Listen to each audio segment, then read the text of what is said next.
of Hinduism, which is non-violence, and again give non-violence as a grand narrative of Hinduism.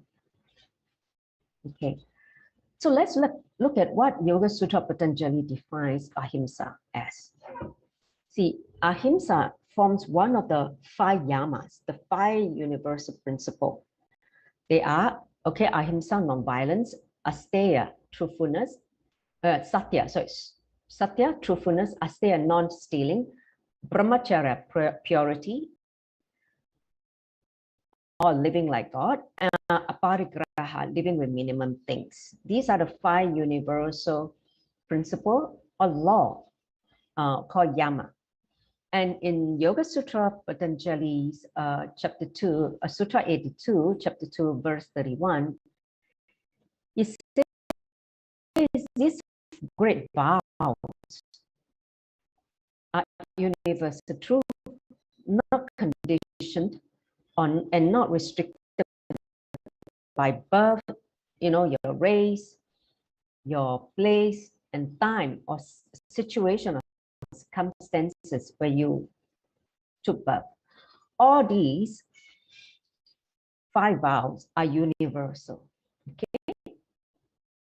And Patanjali said that yama is not just the law, it is the energy that makes the law into reality. Okay. So law and law enforcement energy both are called yama. When you realize the source of yama, you need not practice. It will happen in you just by understanding this whole principle. When you realize the source of both, you don't have to practice. It will happen naturally. And this is very true. When I first tried to read Yoga Sutra, before I met Swamiji, because I was already a yoga teacher, so I was trying to read Yoga Sutra Patanjali. And these 5 vows or 5 yama, when I read it, it was, okay, it makes sense to me intellectually, but I was not able to practice it. Till only Swamiji happened in my life, then I was able to practice it, able to live it. So that is, because he was able to make me understand these 5 vows, these 5 principles of the universal truth. And when I start imbibing it, simply I start living it by its nature.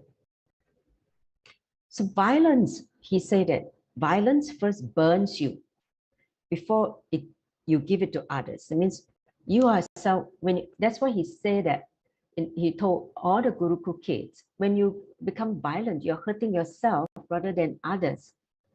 A lot of people may not understand. Violence first burns you. Then because of you being burned, then you try to give it to others. So having violence to someone is wasting your life fundamentally. You're actually wasting your life because you're getting stuck in someone else's life. You're wasting your time, energy in someone else's life. Don't get yourself trapped in this violence. That's what he says. Okay. So now let's look at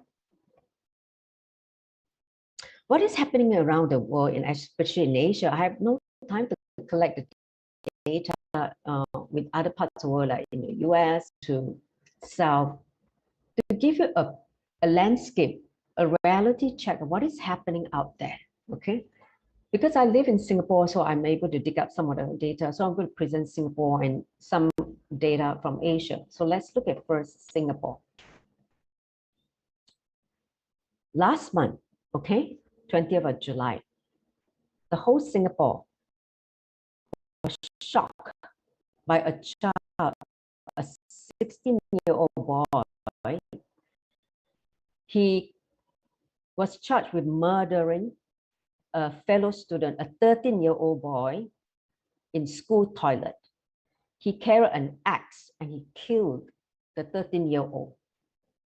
Violence in the school was unheard of, killing. Okay, you may have some bullying happening in the past, but this one is like killing, bringing an axe, a weapon, into the school and killing a 13-year-old boy in the toilet. This is what rocked the whole Singapore. It was really sad, okay?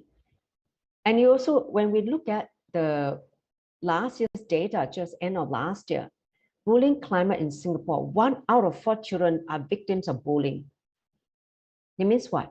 A lot of violence are happening within the kids. As a result, they are actually vomiting the violence to others. It means kids are disturbed at a very young age. When they are disturbed internally, they also start vomiting the violence towards others. You see, in Sanatana Hindu Dharma, it says that when you're at peace, you have deep inner peace. You can never, if you are in this Paramashanta Swarupa, that means in this inner peace, you can never do any harm or violence in the outer world, not to yourself. When you see that, children at a very young age are becoming, not just victims of bullying. When children are becoming violent, it means it's symptomatic of something fundamentally wrong in the way we're bringing up our kids. Understand? Something is fundamentally wrong or missing in the way we're bringing out our kids. In fact, just yesterday, I received a friend who's working in the Samaritans of Singapore. It means some social group, okay, SOS. And she received a message from one guy. He said, I still wanted to die. How? It was just a message in Facebook. Can you see? This guy has been on psychiatric depressions drugs for 20 years, and he's still not able to walk out. It means what? Psychiatrists, therapy, all these are not working because fundamentally, the root cause of depression is a spiritual issue. But when we are not addressing to the root cause of the depression, these kids or this youngster can never walk out of depression, okay? It is a spiritual cancer, depression. It's a spiritual issue. We need to help them to align back to themselves. It means looking at self, their understanding about self is fundamentally flawed. So here, let's look at the SOS report. Samaritans of Singapore, SOS. The situation is suicide is the leading cause of death for those aged from 10 to 29. These are our prime next generation. And just by last year alone, 452 lives were lost to suicide last year. And male accounts for more than 70% of all the suicide. It means male body has less ability to handle suicide or depression, okay, as compared to female. So in every suicide, at least 6 suicide survivors are left behind. It means 6 people are linked to one suicide case. That means the people who are left incomplete, guilty. At least 6 people carry that. Okay, at least 6 suicide survivors are left behind. Okay, so now this is the scenario for Singapore. Very, very disturbing. Let's go into Malaysia. Malaysia case, just alone in this year, 5 months, 468 suicide cases. And it gets even worse because of the COVID pandemic. Malaysia see rise in suicide and calls to helplines during this period. As you all know, that Malaysia is one of the worst hit by the coronavirus pandemic. Okay, and also a shocking statistic: 4 suicide cases a day in first 3 months of this year. Okay, which means what? It's a very high case, 4 per day. It times the number of days per month, 4 times 30 days. You can do your numbers, see the numbers. So citing the data from the police, okay, this reporter says that last year there was 631 suicide cases, an increase from 609 recorded 19. And this year is within first 5 months, it's already 468. By end of this year, you can imagine it's definitely going to cross last year's figure. Okay, you will cross last year's figure. So Malaysia has very high suicide rate as well. Let's look at Hong Kong and Macau. You know, I just captured some information. And just, you know, a report just today that one 10-year-old girl from internal violence resulting in outer violence, bullying. Number of suicide increases in 2020, okay? So in Macau also. So you can look at the suicide rates by age group in Hong Kong also, okay? So you can see that in general, even in Taiwan, youth suicide in Taipei rising fast, okay? You say the Taipei Department of Health yesterday said that the number of suicide of young people in the city has grown rapidly in the past 2 years, adding that mental health issue is the main reason for suicide behavior. Last year alone, 339 people died from suicide in the city. That's the city, okay? And so what, and he said the number of deaths from suicide among the youngsters, 15 to 24, increased from 17 to 28, which is a 64.7% increase, okay? And here we have Melbourne. Someone just texted, over 40 young people a week admitted to hospital for mental health in Melbourne. 6 months waiting list to see psychiatrists. It means a lot of young people are getting disturbed in their inner space. Okay, sorry, Paramashantini. Let me slow down. I know you're doing translation. Sorry about that. So basically here, I'm just trying to present some of the statistics from Singapore, Hong Kong, Malaysia, Macau, Taiwan, Australia. These countries in Asia. I will not even talk about India, Europe, nor in America. Okay. But you can see the trend globally. A lot of violence, a lot of bullying, a lot of suicide. All these are on the rise. That is one stark conclusion that we can have about the state of affairs, the mental health of children, young adults globally.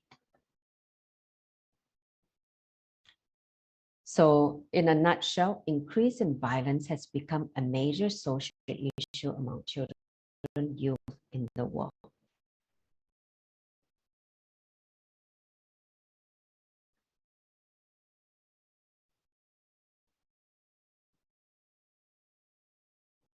When I was doing the change, not just our children, but the parents, many people need to be involved in this whole worrying trend. And if you're still not awake to this worrying trend, then you will be just by a by-watcher. You'll be watching all this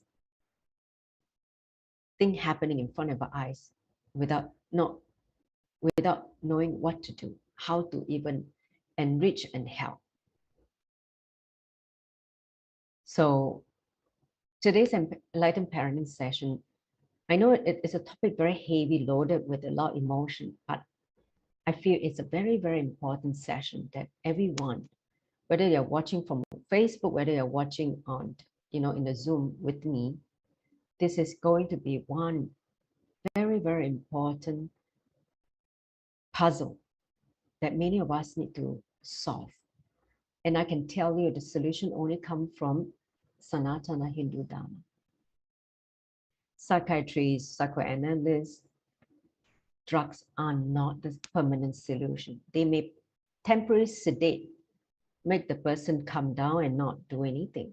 But the root cause of the mental setup is not eradicated. It's not removed, which means the tendency to fall back into the pattern of depression, disorder exists, still remain, only by a fundamental shift in the cognition to become life positive, to become in awe with life again. That only can get people, the youngster, children, out of this violent mental setup. Okay. So let's look at why this ahimsa should be taught, lived, and enriched as a universal truth. Okay, so I'm going back to the original teaching within Sanatana Dharma. Then we can go into further discussion. Ahimsa nonviolence is a power. From Yoga Sutra 86, chapter 2, verse 36. Patanjali says that when a yogi is established in non-killing, all enmity ceased in his presence. So I read again and let me repeat. When a yogi is established in non-killing, which is ahimsa, all enmity ceased in his presence. Okay. See, if somebody is established in ahimsa, in his very presence, all negativity, hostility will completely disappear. If you look at Swamiji's life, he had been persecuted, many assassination attempts, many persecution, and even poisoning happened to him. When it comes to a stage for him, because he's established in non-violence, he just withdrew himself from the society and just be away from the society, but continue to do his work of enriching and initiating people into this whole science of living in enlightenment. Okay, so this is a clear example how he's living by his very life of how so much violence, how so much enmity people cherish on him, but he is not affected because he's a yogi who is established in non-violence. In that, all the hostility and negativity cease to exist. That means in his presence, they are not able to hold anything. It means hold him back from what he is here to accomplish. He's here to, basically his mission, what his mission is supposed to do. So any idea, whatever you are established, all the people in your presence will feel it or experience the truth. Understand? Truth has its own tremendous strength over your bio memory and all the people who are around you. So Swamiji said that his bio memory is established in bliss, Nitya Ananda, eternal bliss. So anyone that comes to his presence feels that bliss, experience that bliss. So your unconsciousness, the way how you're thinking, unconsciously is 100 times more powerful than your consciousness. So that is the reality. It's easy to fall into unconsciousness because it is 100 times more powerful. That's when many people fall into addiction. Addiction is because being unconscious, unaware. To fall back to consciousness, you need to really bring awareness. Whenever awareness is infused, addiction just loses its power over you. So the whole world understand Patanjali when when this sutra was expounded by Swamiji. He said that the whole world is just a mirror, a reflection, a context of what you hold, how you respond to the context. The context responds to you. The context is a living, independent intelligence.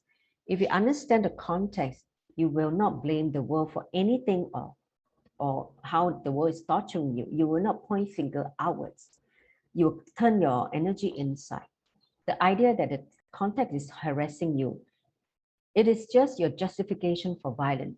Some people say, oh, I become angry and violent because they make me angry. They make me like this. They become this, which means what? You're justifying all these things, for your own violence. See, non-violence is the ultimate shield and strategy. It's the best life strategy. It is a powerful energy which can bend the air, okay? When you are established in non-violence, it is a power. When you make context joyful, let's say your context is joyful, bliss, okay? Context makes you joyful as well. If you're established in non-violence, in your very present, all kinds of hostility, enmity simply disappears. So that's what Patanjali says. And Swamiji in the satsang last year, he said that Ahimsa is a power. He further explained that you manifest extraordinary power in you. You will manifest extraordinary power in you when you are established in Ahimsa. Not only just all enmity melts, like what Patanjali said in the earlier slide. If you taste aggression, violent, if you associate aggression and heroism, see, in this world, the media has created this wrong idea that aggression, by being aggressive, they are celebrated as heroes. They see them fight and, oh, violence is heroism. Swamiji said, this is an absolutely immature brain, immature consciousness and existence. If you associate Paramashanta, it means peace, inner peace, and heroism, that says, wait, do not react. It means you don't respond to the violence which are presenting in front of you, okay? Then you taste Ahimsa. A mind which is mature taste for Ahimsa, which has a mature taste for Ahimsa, non-violence, reflects power. So the consciousness that is mature enough to cherish Paramashanta, inner peace.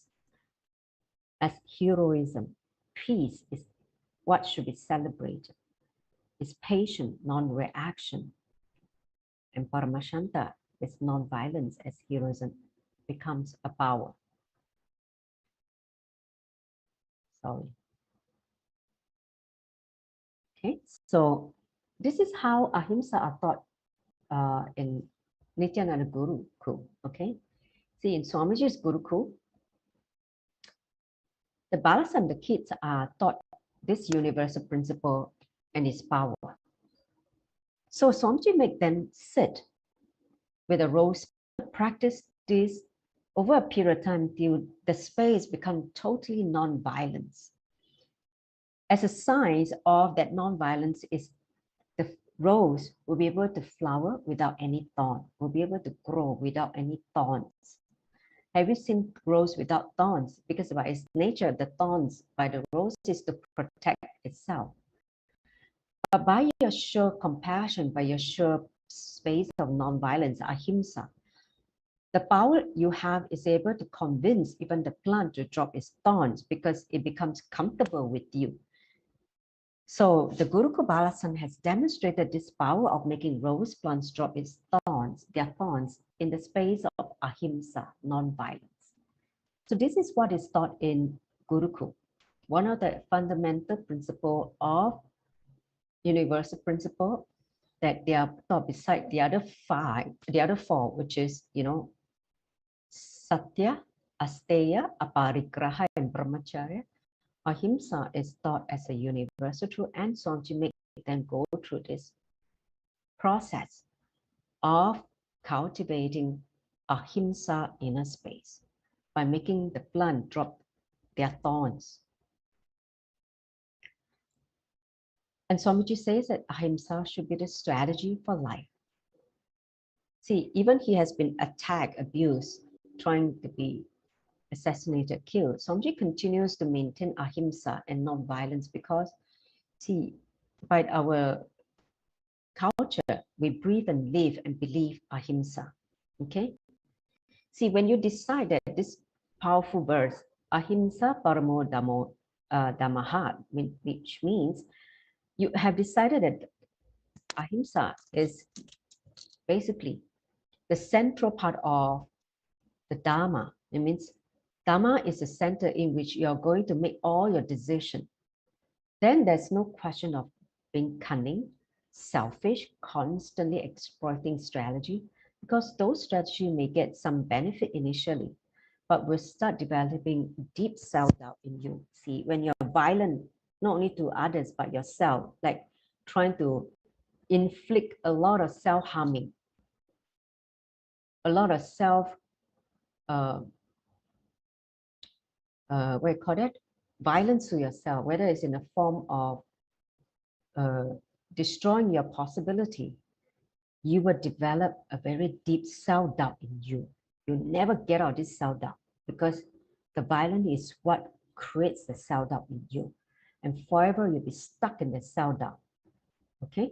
And with self-doubt comes fear. Fear comes violence again. You're caught in this vicious cycle. Understand? Deep self-doubt gets created when you are violent, especially to yourself and others. And that feeling of you not being sure about you and how you will behave and live your life in the future, okay, and fundamentally it leads to implosion. You just collapse eternally. If you don't get out of this violence to yourself, you will lead to implosion and you collapse, okay? That is what's happening with depression. You just collapse. So already in the Dharma, in Sanatana Hindu Dharma, is already spelled out very clearly why non-violence should be the strategy.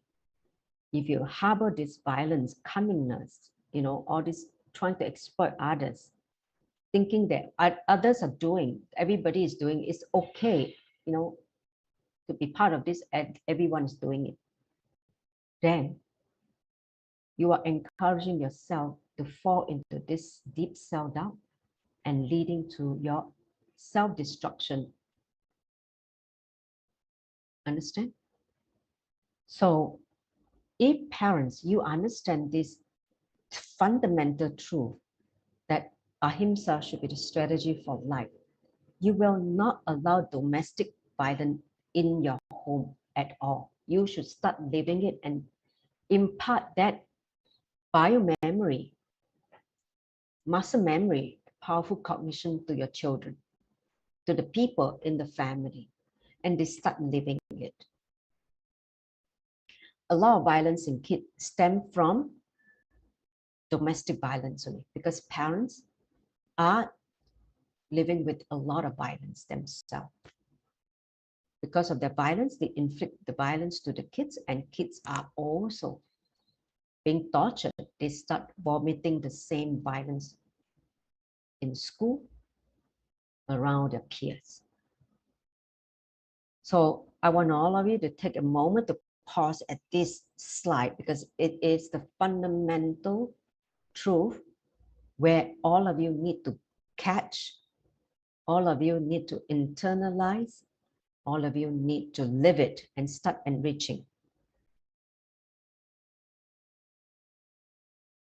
Okay? If you accept, you declare by today now, Ahimsa Damaha. Basically, I decided that Ahimsa is going to be my life strategy. Then all kind of cunningness, all kind of selfish, self-inflicting patterns, exploiting strategy you are doing to others and yourself, you simply will drop it. It's a conscious decision. First, you yourself get out of this violent nature. Then you can start enriching others about this strategy for life. Understand? Let me just continue. Ahimsa lets you explore the romance dimension in life.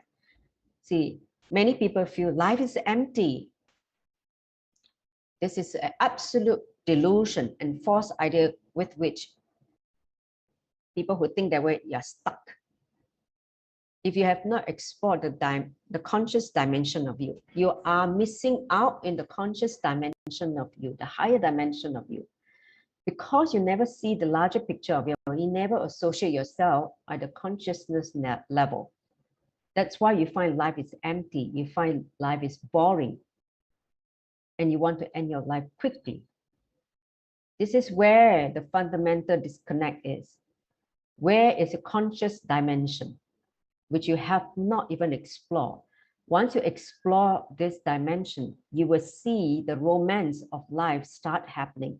Your life feels spicy. Right now, you don't feel life is, exciting. Life is spicy. Life is romantic. You don't feel that because the consciousness is not awakened. The conscious dimension is still asleep, dormant. See, once you start exploring the conscious dimension of you, the possibility empowers absolute Navikapa Samadhi state. See, when Swamiji say conscious dimension, it means the state of Paramashiva, which is unclutching, the space of Paramashiva, space of completion, being of Paramashiva, absolute Suddha Avaita, it means in oneness, empowers, manifesting powers, and the superconsciousness of Paramashiva. That is what he meant by the conscious dimension. You start radiating him. So he said to get rid of this violent nature, himsa nature. He said ahara suddhi. The suddhi means cleansing. Ahara means what you feed to your five senses. See, ahara means food. It doesn't mean food you feed to your mouth, but food you feed to all the five senses, your eyes, your nose, your mouth, your hearing, and your touch. He said that don't even allow abusers, words or ideas, anything they utter, to enter into your system. Ignore and move out, which is what he did. So much of violence and nonsense and the false news has been done on Swamiji. What he did, he just ignored and moved out. He'd never go and fight with them. That's why in the satsang he said, if you go and fight with them, he will have wasted his life for what he needs to do. So he just moved up and continued to do his work. So this is one of very powerful strategy. He said, clean up. That means don't allow them to enter into your system. Don't even read them, watch them, listen to them. Because what you see, what you hear, and what you digest is going to impact your inner space. So don't even allow it to get into your consciousness. Okay?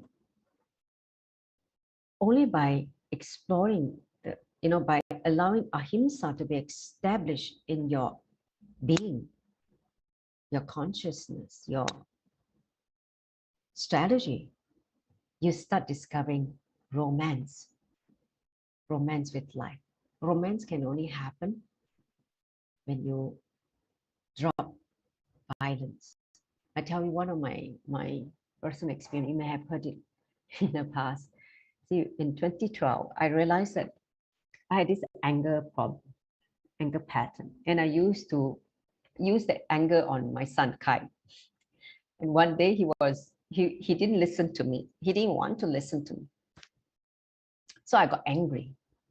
So I started to take a wooden ladder, like a stick, chasing around him in my house, running. He was laughing as usual. He was just thinking it was just funny. So the more he see my angry face, he laughed. So the more I see him laugh, the more I get angry. I get, Arr. So I was running in the house, chasing after him. Like Tom and Jerry, if you can imagine, Tom and Jerry running in the house. Then suddenly he tried to run away from me, and he jumped onto my bed, and he fell and landed on the head, had a fall. He knocked his head. And that's where he started crying. And that moment, everything just stood still for me. I just had a aha moment. Oh my God, got totally shaken, because what if he died? What if he break his head and he died? Because of me, or my uncontrollable violence, anger, I have caused a life. What is going to happen to me? I was not able to, see. That's why I say when you have violence, you not only destroy you destroy others as well. So it is just that moment I had that click. And then when I went to see Swamiji, I told him, please get rid of this anger pattern once and for all. So, and I worked consciously to get out this anger pattern, because it was something that was deeply created when I was young, due to my relationship with my mother, my biological mother. So that anger was actually, it started from that. So I had to trace back the root of the anger, which is came from my mother, my relationship, my inculcation with mother. So when I completed everything, all this whole violent nature start to, go away. It loses power, over me. So same way, whoever has this anger issue, look at the source of your anger and complete with that. Then you will see the whole violent nature loses power over you. Okay. So now I'm just going to pause now. Stop the share. We are going to enter into the Q&A, because I want to spend a lot more time in this, because there are many issues that we need to discuss. I'm just giving first the right powerful cognition why Ahimsa should be taught universally to all the children and the future generation. Why this should be lived by and reached more and more. If you are a living Hindu, you need to get back. Do not think that by doing nothing, by being passive, is non-violent. No.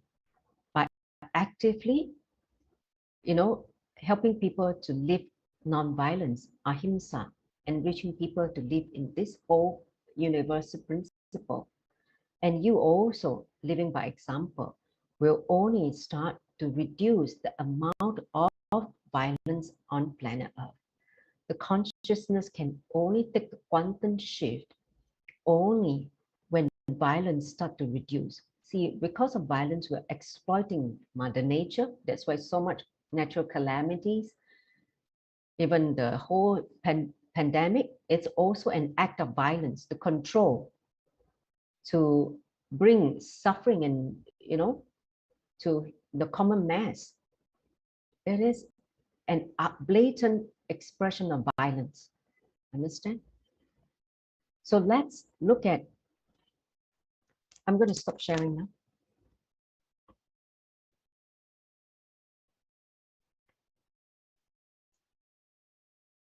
All right, I'm going to take question now. Let's see in YouTube. So not YouTube, Facebook. Okay, how to complete inner violence? Yes, that's the very first question. From Ma Shankari, how to complete with the inner violence? Like I mentioned from my example, you need to trace back the root of this inner violence. This inner violence directed to self. Okay, like you have the tendency to harm yourself. You have a tendency to abuse yourself, hatred for yourself, angry with yourself. Let's say you want to do something and you're not able to do it, and you become angry with yourself, and you fall into this deep anger with yourself. You start to become violent with yourself. You try to punish yourself. Can everyone relate with that? You want to do something and you cannot do, and then you get angry with yourself and you try to punish yourself. Can someone relate with that? Raise your hand. Yes. You punishing yourself is violence. Okay? You think by punishing yourself, you make yourself feel better. That's why all this self-cutting, if you've seen a lot of youth cut themselves, take knife to slit themselves, cut their hand until don't know how many wounds, all kinds of self-harming. Because by doing violence, they feel better. They numb themselves with violence. You yourself refusing to get back to consciousness is the root cause of this perpetuation of the violence. So you need to find the root of why you started this violence towards self.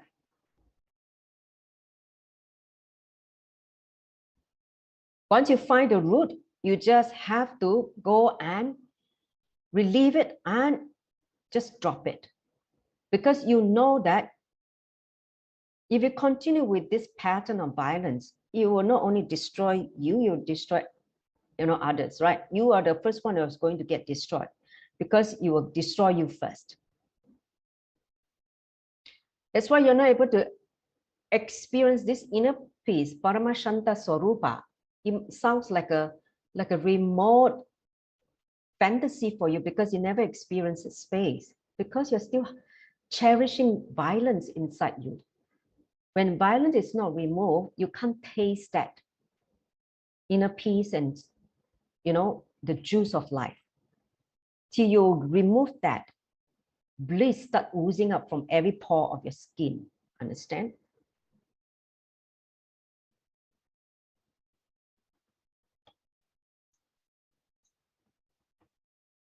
So that is the first question from Ananda Shankari. All of you on the Zoom as well, you can ask the question.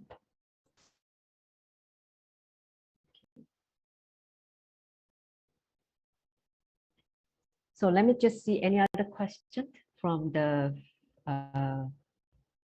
Facebook. Okay. Question: as a parent or teacher in school, how to bring completion to kids? Okay. See, Shankari, she's a teacher, she's a tutor. She asked very, very, I would say, very practical question. So all of you, please listen. I repeat her question. Okay. As a parent, whether you're a parent or a teacher in school, or in even Gurukul, how to bring completion to kids?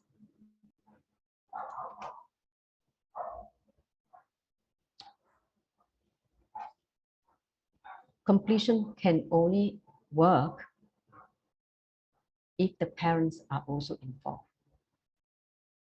Okay? If the kids is complete,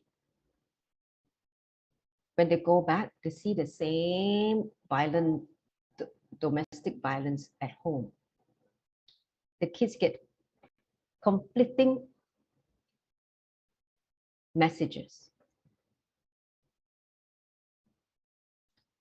So the parents also need to be enriched about this whole non-violent principle. A lot of them are victims of their own past. The legacy of violence, which has been passed on from generation, from World War I, World War II, from cultural revolution, from all kinds of violence that have been done by different races, different culture. It's like a whole karmic, not just, sometimes it's just personal karma, sometimes it is family karma, sometimes it's a race, let's say it's a Chinese or Indian, the kind of karma that is related to a particular race, or the karma related to humanity itself, that's another karma. Humanity itself, the violence. So I wouldn't say that it's easy to complete, but we need to start somewhere. First, start educating. Non-violence should be the strategy for life. Non-violence is not a weakness, it's a strength. Only people with a mature mind can handle and stomach, whatever harm or abuse done to you, and still be able to hold yourself up at the conscious level and manifest this as a power. Only a mature being, a mature soul can handle that. Understand? See how Swamiji handled it. Nobody can beat him. Okay, he is like the I would say the most extreme case that you can imagine. If for any one of us were to go into the level where already collapse and go mad. But Swamiji, he knowing that he come down in this time of Kali Yuga, he's going to be subjected to a lot of unconsciousness. But he still came, he still landed as a human body. Knowing that he knows that he's going to get all this, right? He knows, but he still come down for all of us.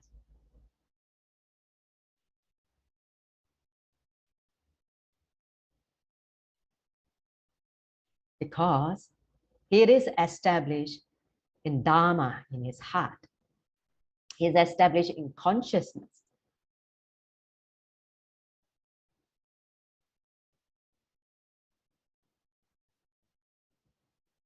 Basically, he has showed the way to all of us.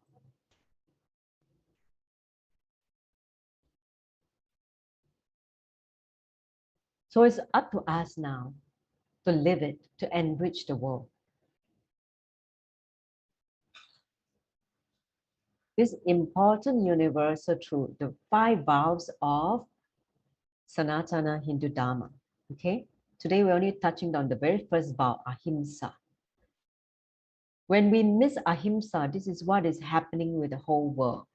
Violence, suicide, bullying, all kind of mental disorder, behavioral problem we're seeing, and selfishness in trying to destroy another race, like terrorism, not able to tolerate coexistence, oneness, not able to live together in coexistence. Only think that by destroying them, that is the solution.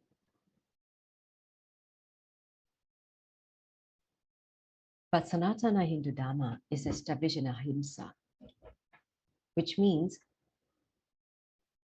that is what we are supposed to uphold as the universal truth. But that does not mean that we remain quiet, remain passive and non-active. The more we should be actively promoting, the more we should more actively bringing more awareness, consciousness to humanity. Why? Violence is not the solution.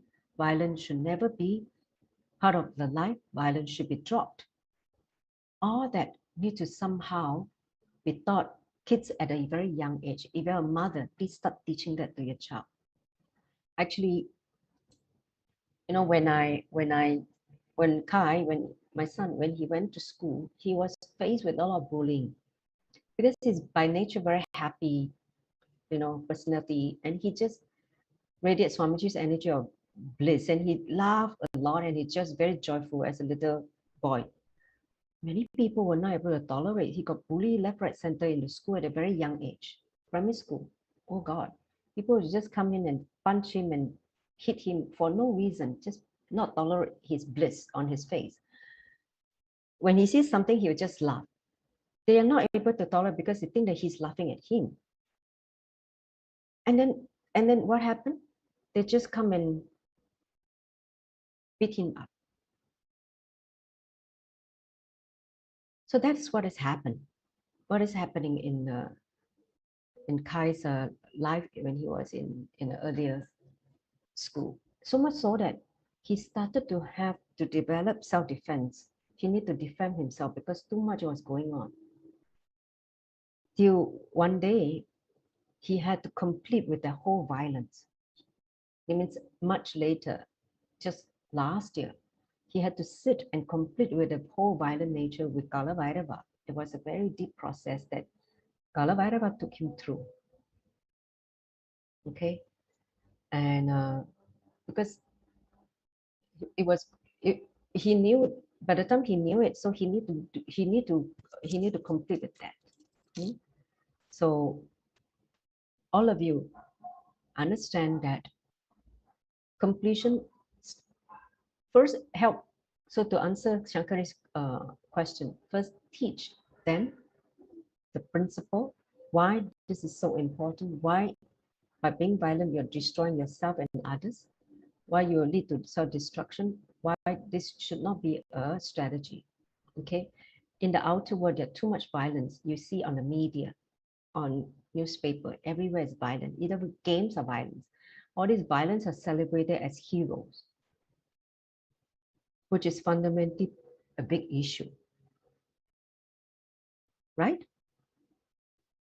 How can violence become a hero? But that's what is movies are portraying that. Even in Bollywood movies, so many Bollywood movies, they show people kill. Oh, they are celebrated. Wow, hero, very, very good. Good justice. So, any other question? Okay, here. Yeah, she already answered that. So all of you, after this session, first thing, if you feel that you have some inner violence, please start completing. Bring yourself to the state of Paramashanta Swarupa. You need to experience that first. Once you experience that your space is shifted, then you can start radiating that space of completion, that the space of completion, the state of unclutching, all that can start infiltrating to the people around you. You cannot teach your son non-violence if you are still establishing violence. Okay, it has to come from you first.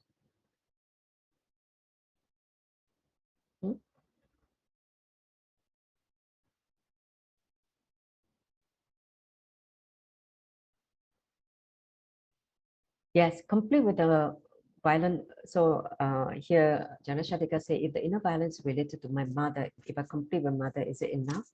Or do I still especially complete with inner violence? Do both. When you first complete it with your, you see, the incident came from your mom, right? But you develop a certain pattern. What is the pattern? My pattern was anger. What is your pattern? Same also, right? So you have to complete the violent anger pattern. Because of the incompletion, you develop certain pattern. See what is the pattern. Some people is self-harming, they cut themselves, cut. That is the pattern they need to complete with themselves. Like complete with the body, right? For doing all kind of atrocity to themselves, to this body. This body is a temple for the consciousness. How can you destroy the temple? So they need to do completion, not just completion with the root incident, but a completion with the body. If, let's say, someone has done a lot of self-violence to the body, torturing the body, destroying the body in one way or another, the completion with the body needs to happen. Okay, so look at what for me was anger. I mean, I was not cutting myself or anything like that, but I was just anger. So I had to complete with the anger pattern and complete with my son also for causing harm to him and all that. I have to complete with him also. So different, multiple level of completion needs to happen. First, complete with the root incident, which is what caused by mother, and I complete within myself. And I also, because of that, of the anger pattern, I always carry a lot of guilt. So the guilt also I have to complete. There are so many interrelated issues related to one root cause of the incompletion.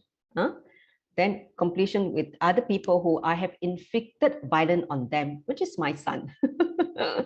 So layer by layer, start completing. This is one big homework that everyone should do if you have that tendency and you have been given that kind of environment. That's why in Yoga Sutra, Patanjali say the 4 things, once you remove it, they should, you will experience consciousness, birth, right? That means the family you're born in, right? If you're born in a violent family, which I was born in a violent family, my mom was violent, then the place that you're brought up, okay, let's say you're brought up in a village where lots of violence are happening, understand? So we see violence in day out, right? So you also feel that is normal. So, and then the time, Kala, which is, see, when you take birth, there's certain astrological alignment in the whole universe. In the alignment, when you assume the body at the date, time, and place, there is certain quality that comes with the alignment. So if that is, then in the alignment is violence on your chart, your astrological chart, then you need to do something about it also. And then the last is the situation, the circumstances where, like, you assume birth. Like a lot of people, when during the birthing process, they were subjected to a lot of pain already, because they are not able to come out.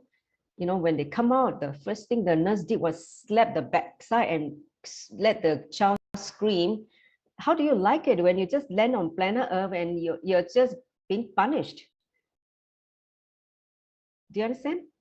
In Sanatana Hindu Dharma, the way how the soul lands on planet should be handled with a lot of loving, caring environment. Ambience should be so loving and caring, so that the soul lands with a lot of joy, celebration. But in the hospital, what the nurse do? They handle you like a pig, you know. Take you out and slap you and draw all the mucus out from your, throat of your nose. And it's like doing it in such a violent way. It's not like handling like a precious little bundle of joy, right? Were you handled that way? I was handled that way, slapping in the hospital, because they handle thousands of kids, year in, year out. So of course they are not going to be, oh, like this, because they are not trained that way also. So when the child land with such a hostile environment, naturally it got frightened, right? And naturally that incompletion started to get recorded in the muscle memory already at a very young age. Okay, so it's like many things are connected to that whole violent nature. Okay, so next question I got anger pattern too. Okay, so order of completion. So yes, do that layer by layer. Okay, Jara Shatika. Okay. So let me just see any other question from Facebook Live. Now, if you don't ask question, I take it that you fully understand this whole topic and you are ready to start enriching and live it. Okay. Okay, there's no more question from the Facebook Live. Any question from this room? Paramashantini, you asked the Chinese parents who are joining you. You asked them, see whether they have any question regarding this. I mean, you can, if you have no question, you can also share your cognition, what click inside you, what make you understand from what I presented so far, what I shared from Swamiji's satsangs and Swamiji's, life. What makes you shift that this is going to be the only strategy for life. Ahimsa. You can type on the chat and help me understand if you are able to cognize this important principle of the universal truth. Okay, so take 1 2 minutes to type if you have.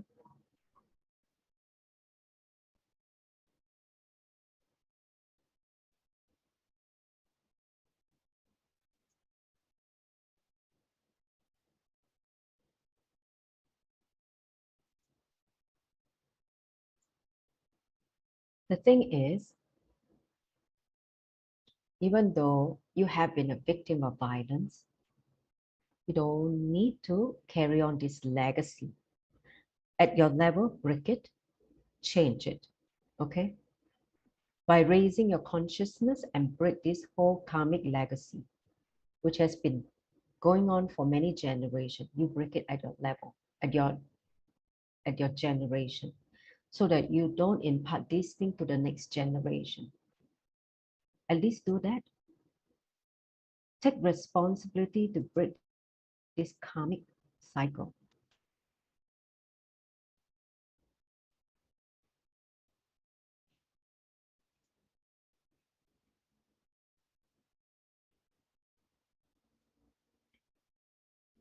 Okay, so let me just see. So Jarashadika continues to say, I didn't know that Ahimsa, the truth, is so powerful that it can override our biomemory. Yes, I declare I will take Ahimsa as how I live my life from now on. Tatastu, tatastu, tatastu. Okay. So blessing. And so Majayanti from Malaysia, she said, you share a very touchy incident between you and your son, really enriching. Yes. So she made me go through. I was like, oh God, I cannot be violent anymore because I was stuck there for a long time. I know I had anger problem. I don't know how to get out. It was really, really a struggle. And I can't do it with my son anymore because, here we are as Somji's disciple. We are supposed to bring enlightened kids. And I want my son to be, enlightened. And I myself have to raise my frequency in order to raise him right. So it is interconnected. So once the mother cognizes this important connection, then you have to live it because the kids will see your body language. They don't really listen to your verbalization. They see your body language, what you're behaving. Okay. If you're living it, I will invite. If you talk only, I shut my ears. No child will listen to you if you are incongruent with your behavior and what you are telling them, right? You have to live it. When you start living it, then there is this whole respect for you. When you're telling them, they know that you are telling the truth, you know that you're living it. Then for them to align, it's easier.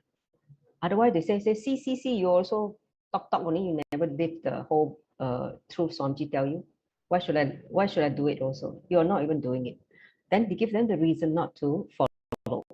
Right? So the parents have to live by example. You need to raise your frequency. For enlightened kids to happen, you yourself need to raise. You cannot expect Somji to do the work. And you just destroying them, bringing them down by your unconsciousness. Right? Parent has to raise the consciousness, not being unconscious. Because when you raise your consciousness, the child will also vibrate the frequency. Okay, so there's Jarasatika says, yes, that incident clicked with me too. I always struggling with the two sons. I have a lot of violence with them in the early days. Yes. So now take this moment, really, once you understand this fundamental truth, you need to do the proper process of completion. Okay, don't postpone anymore. Okay. So for Cherry from China, she say, 我今天刷新认识的非暴力是不会产生狡猾. Yes. So she said that when you're non-violent, she really understood, cognize that when you're non-violent, you will not have cunningness and selfishness. Yes. All this selfishness and cunningness come from the violent nature. And a lot of people have this self-doubt. because they're doing violence to themselves. Self-doubt is one of the worst patterns to have. Because when self-doubt happens, you have self-hatred. When self-hatred happens, you have self-denial. It's like you will jump from one pattern to another. It's like different depth of severity. From self-doubt, get to the worst, self-hatred. Then the worst is self-denial. That means you basically give up on yourself. Self-denial is the worst pattern. It means from self-doubt, you jump to self-denial. It means you had literally give up on yourself and give up on life. You don't feel that life should be lived anymore. You have no hope for yourself. That is the worst. It means what? Swamiji said that you are a possibility. Everyone is a possibility. But when you have self-denial, means what? You kill even every your possibility. You're literally dead. Short of just being buried only. You're walking dead now. A zombie. You're wasting the air, the resources on planet Earth if you have self-denial pattern. Because nothing good is going to come from you because you're already denying life. You don't see possibility in life. So get out of the self-denial pattern if you have one. Okay, so Jared Sachitio say, no, I understand it is the inner balance with me that almost destroyed me and my son. Yes. That depression comes from the inner violence, my dear. The anger, the inner violence. Okay. Now you trace back everything. You can see the food. You can see the dots, connecting all the dots now. Before that, you know that you have this problem, but I don't know how to fix it. You don't know how to solve it. You know somehow bits and pieces. Now I'm showing you the entire puzzle. You need to fix this. Okay? Great. Now let me just see any other question. Okay, here we are in Facebook on. Now many questions are coming. I understand that I have so much violence inside me. How to start? How to drop the violence? I think we have discussed that with the Jared Shadika's case also, my case also. First of all, let me repeat again, if you are struggling with the inner violence, especially a lot of mothers, okay? If you have inner violence, you have to start from you. Please start from you. Otherwise, your child can never receive this truth because by looking at you only, they don't have trust in this whole principle. If you are not completed with your inner violence, okay? So first of all, find out the root of your inner violence. Like I say in my example, it was linked to my mother, right? My anger towards her started when she had, you know, she did a lot of violence to all the children, including me. So I had that, I carried that anger towards her. As a mother, why is she doing this to me? So as a child, I can only recognize that I never feel close to her. I never feel that I want to be with her because she's done all this kind of thing to me. I tell my childhood, you know, when I recall back in those days, I only remember one thing: sadness from constantly getting beaten up. That was my childhood. Okay. So naturally, I was just angry with her. Can you imagine? If you one word to describe your childhood, sadness, always get beaten up. So that was what I lived by, you know. So I had a lot of anger with her, and from there, really, I had to complete with her. I actually, but so much put me in a situation that I have no choice but to complete. So I just had to do it. So when I did it, it was better. The outcome was better than what I imagined. You know, for the first time, she acknowledged why she was like that, which surprised me. I thought she would just, you know, get angry or whatever. No, she acknowledged why she was like that. When she acknowledged that, I just realized, oh God, she's also a victim of her own circumstances, pattern. So all my anger just melted away towards her. In that place, compassion flowered. So that brought so much completion between me and my mother. So now Now, from the incident, whenever I see her, I just had so much love and compassion for her. So I no longer carry any anger towards her after that completion. So that was such a miraculous, uh, you know, completion by Swamiji's grace. So from then on, of course, I work on my own self-completion. Then I complete with my son. So layer by layer, I started completing. I almost like took 9 months during that 2013 just to complete many layers of my patterns and all these violence, like guilt. You carry guilt is also an inner violence. Okay, anger and guilt is inner violence. Okay, angry with yourself. So all this I have to complete one by one within myself. The guilt I carry, oh my God, especially for women, you carry guilt like women tend to carry guilt. It's like, I don't know, it's like maybe for our biomemory, we tend to cherish guilt so much more than the man. Relatively, I'm just saying, men tend to just overlook, okay, don't forget it. But women, it's like they have this deep affection with guilt. Anything that goes wrong, they will blame themselves. They are not able to accept themselves. They start to torture themselves with guilt. That's why women got a lot of psychosomatic problems because of guilt. Because guilt kills your intelligence straight away. Your sure intelligence is killed by guilt. And when that happens, imagine you don't have intelligence to move on your life because you're carrying the guilt. Guilt is like living in hell, mental hell. You don't need to go to a separate hell. You're already in hell because the guilt is constantly torturing yourself mentally. Okay? So drop all guilt. No guilt at all. I don't carry any guilt anymore. I used to. And that was what created my stage 3 cervix cancer. Guilt and pain. These were the two patterns which make me create cancer in my body. So complete all guilt. Okay? All the guilt you carry. What you didn't do, what you did, and you're not able to accept what you did. So see, one of the very apt explanations Swamiji says, guilt is nothing but looking at your past with your updated intelligence. How can you do that?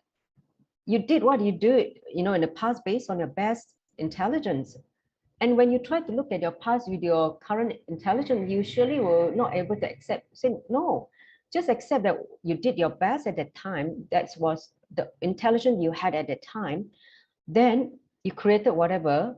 Now, when I look at it, I just learned the lesson without the guilt. That is exactly how when I saw my mom, when she told me about how what she did to us, and I just saw that she did what she did at the time based on her intelligence at her age, because that's what she know only at that time. She trying to vent her frustration by taking on her children, right? So that's what she know only, and that was what the intelligence she had at the time. So I'm not going to punish myself because of that. So I accepted that that's what she did the best for herself and for the children. So I accepted that, and then I moved on and learned the lesson. So main thing is learn the lesson so that you don't create the same mistake twice. That is intelligence. Don't just get stuck in guilt and forever replicating the same old past into the future and get yourself living in health, mental health. H-E-L-L, hell. Okay. Okay. So I need to complete all the guilt and then do the completion. Layer by layer. First, you complete with the violence first, and then the guilt also, also do that. So, okay, Ishara, first find the source of your, the root incident that caused that, the anger. See, anger and violence are normally are interrelated. So find that out first, and then start completing the patterns you develop after that, that incompletion started, that violence. Okay. Okay, so why I say I always realize my mom has a lot of anger and violence. She's also raising her voice and getting angry. I so get so irritated when she's not at, yeah, but when she's not at home, I feel peace. Yes. So see, your mom, especially a lot of women, they are like a victim of her own past, and they are not able to accept.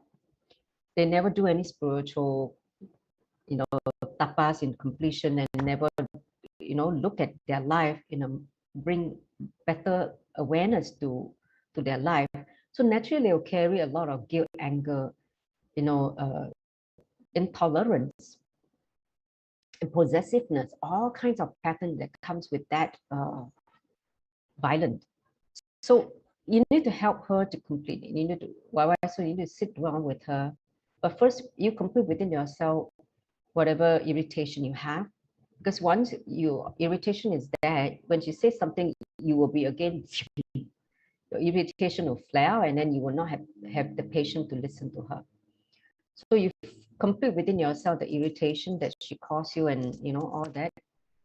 Then find one day, do certain completion with her, okay, and help her to, bring that understanding so that she can drop that. Okay. Yes, you know what I mean. Yes, my mom is very angry with my dad and everything else. Yeah, same thing. When you're angry with something, they try to vent it on their kids. That's what happened to me. My mom was angry with life, and all this, and then she just took it on all the children, and all children become the byproduct of her incompletion. This vicious cycle where you breed and you feed the same old unconsciousness again and again to the collective consciousness, and more the whole humanity is being dragged down because everyone is stuck. Yes, it's a really, really beautiful completion with my mom. I really, really grateful to Swamiji. And now when I see her, when I hug her, I don't feel anymore. Last time I never want to go near her. I never want to go near her because the anger was still there. So now when I see her, when I visit her once a while, hugging her and showering my love towards her, it's become so spontaneous. It's no longer like running away. So that is one big sign of completion. You're able to see your mom as she is and not carrying any more incompletion, or it is really that it shows that you have already completed with her within yourself. So okay, let me just see. Any other questions from the Facebook? We're only 3 minutes left. I hope everybody answer the questions and all that. Everybody ask so that we can then.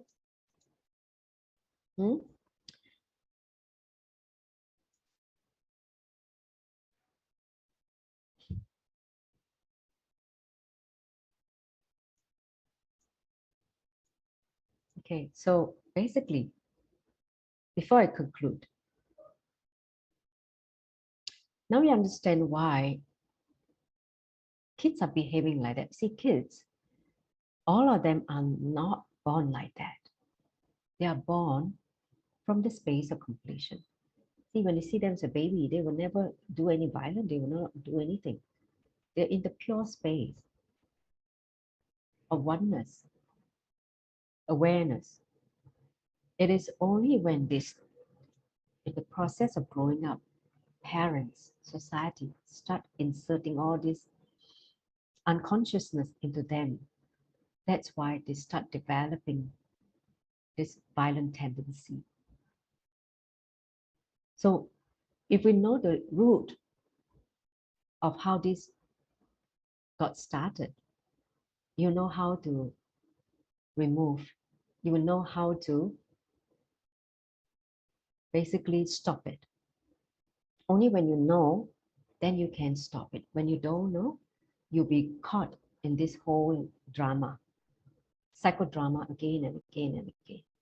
And in no time, when they grow up, they become depressed. Once they become depressed, it's harder to handle. So start young. That's why I want to say is that in Gurukul, in e-Gurukul also, we teach the kids all the important principles. See, in a few months' time, 2 months' time, we're going to launch e-Gurukul in Singapore.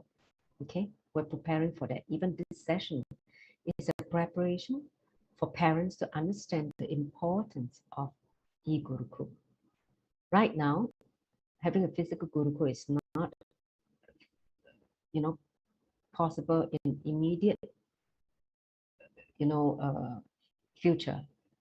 So we start with e-Gurukul. At least kids receive those inspiration and right knowledge wherever they are.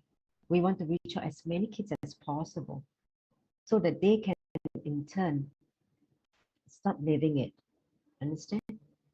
So I really hope all the parents and acharyas start enriching kids and parents for e-Gurukul, because only by doing that we can start to infiltrate this right universal principle of Ahimsa to our next generation, to the parents, to the teachers. When they start understanding this and they start living it, more and more joy, more and more bliss, more and more, non-violence is happening in the outer world, more compassion, more peace. Okay, all these are interconnected. So Swamiji said that first thing first, work on non-violence. Of all the principles, work on non-violence first, because it's the root of many, many complications. Do you understand what I'm saying? Give me a thumbs up, all of you. Okay. So, great. With that, I'm going to conclude this segment now. So, all of you work on making e-Gurukul happen wherever you are. Let's start this whole work on raising the collective consciousness of our children, next generation, as well as the collective consciousness of humanity. With that, I'd like to conclude with the Purna Mantra. I thank you, Swamiji, for giving us this wonderful opportunity to discuss one of those very, very fundamental issues we're facing in the world. So let's end with the Purna Mantra. Om Purnamada Purnamidam Purnat Purnamudachyate Purnasya Purnamadaya Purnameva Vashishyate. Om Shanti Shanti Shanti. Hari Om Tat Sat Sarvam Bhagavad Nithyananda Paramashiva Bharata Paramastu. Om Nithyananda. Thank you all for joining. Nithyananda.